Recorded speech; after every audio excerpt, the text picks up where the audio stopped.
बतौर मुहिब्बे वतन पाकिस्तानी मैं सुनकर हैरत ज़दा भी हूँ और परेशान भी। कि मोदी साहब इतने इलेक्शंस कैसे जीत जाते हैं।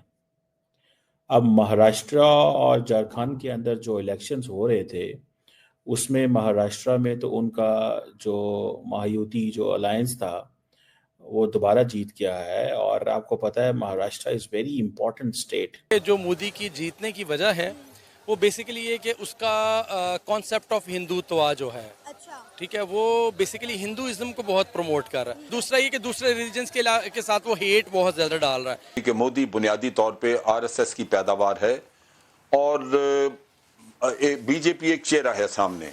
अल्लाह का शुक्र करना चाहिए, हमारे यहाँ आरएसएस जैसी तंजीमें, बीजेपी जैसी तंजीमें आज तक किसी इलेक्शन में आगे नहीं आ सकी हैं। इससे ये अखज़ मैं करता हूं कि हमारा वोटर इंतहाई गयूर और इंतहाई मैच्योर वोटर है। मोदी साहब का एक पर्सनल करिश्मा है।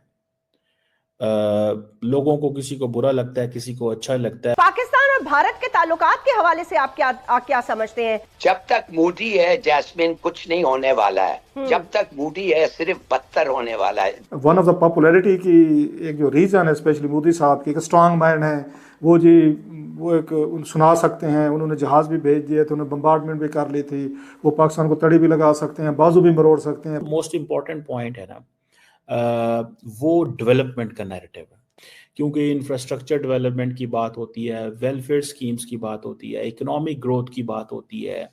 ये चीज़ें जो है ना, ये they give a lot of power देती हैं नरेंद्र मोदी को।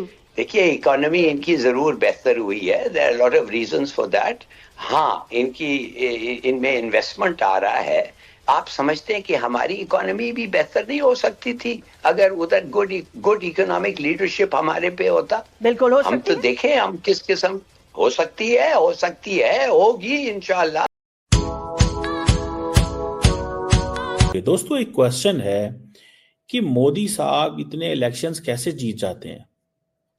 अब महाराष्ट्र और झारखंड के अंदर जो इलेक्शंस हो रहे थे उसमें महाराष्ट्र में तो उनका जो महायुति जो अलायंस था वो दोबारा जीत गया है। और आपको पता है Maharashtra is very important state in terms of, देखें मुंबई का में वहाँ पे है और वहाँ पे हुकूमत होना that means a lot, first thing.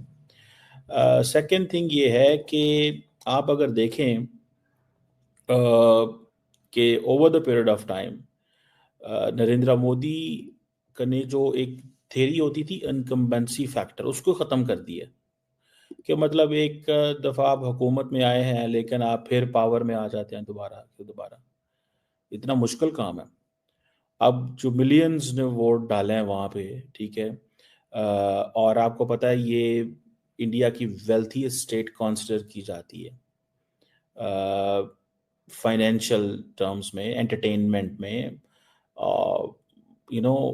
ये यहाँ पे it means that the business community believes that we need this. ये सारे का सारा जो महायुति है जिसे ग्रैंड अलायंस कहा जाता है, इसको बीजेपी लीड करती है अलॉन्ग विद अदर शिवसेना और बाकी कुछ और पार्टीज के साथ। और असल में मकसद एक ही था कि कांग्रेस को कैसे बाहर रखना है। और इनका जो ओवरऑल जो अलायंस की जो फॉर्मेशन या उसका जो एजेंडा है या जो आइडियोलॉजिकल गोल्स हैं वो ऑलमोस्ट मिलते जुलते हैं। डेवलपमेंट है, एक जो हिंदू जो जिसे कहते हैं ना मेजॉरिटेरियन जो सोच है वो मौजूद है वहाँ के अंदर। बहरहाल ये जो अलायंस है एंड इसका जीतना दैट टेल्स अ स्टोरी। चलें, झारखंड तो एक माइन रिच उसे कहा जाता है और वहाँ पे कांग्रेस लेड जो अपोजिशन है दे मेड देयर वे, उन्होंने वो आ गए हैं। लेकिन एक क्वेश्चन आता है कि भाई इतना कैसे नरेंद्र मोदी कैसे ये कर लेते हैं, ठीक है। सो मुझे जो चीज़ें लगती हैं उसमें सबसे पहले तो सारी बात है लीडरशिप इम्पॉर्टेंट होती है। And then obviously जब when it comes to leadership, then how you brand the leadership. Modi साहब का एक पर्सनल करिश्मा है। लोगों को किसी को बुरा लगता है, किसी को अच्छा लगता है, बट अभी फॉर एग्जांपल ब्राज़ील में जब G20 का इजलास हुआ तो सारे के सारे लीडर्स नरेंद्र मोदी को मिल रहे होंगे वो एक चीज तो समझ रहे होंगे कि हम सारे जा रहे हैं लेकिन ये यहाँ पे रहेगा।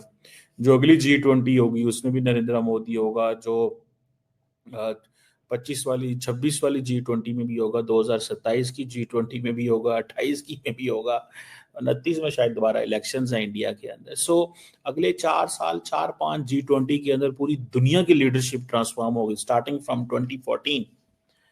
कितनी दुनिया की लीडरशिप को, सो जो लीडरशिप है इंडिया, और जिस तरह इंडिया की लीडरशिप के अंदर करिश्मा है नरेंद्र मोदी के अंदर, सो वो आई थिंक वोटर्स के अंदर है। देन जो मोस्ट इंपॉर्टेंट पॉइंट है ना, वो डेवलपमेंट का नैरेटिव है, that's the most important thing.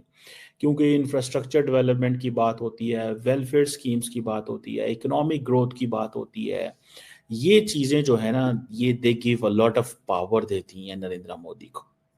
And ये चीज जो है दैट गिव्स देम कि हाँ जी अब आप इलेक्शन जो है वो जीत सकते हैं। वीडियो देखने के लिए धन्यवाद दोस्तों। अगर आप हमारे साथ जुड़ा रहना चाहते हैं तो कृपया करके चैनल को सब्सक्राइब कर बेल आइकन का बटन दबा दें ताकि नई वीडियो की जानकारी तुरंत आप तक पहुंच सके।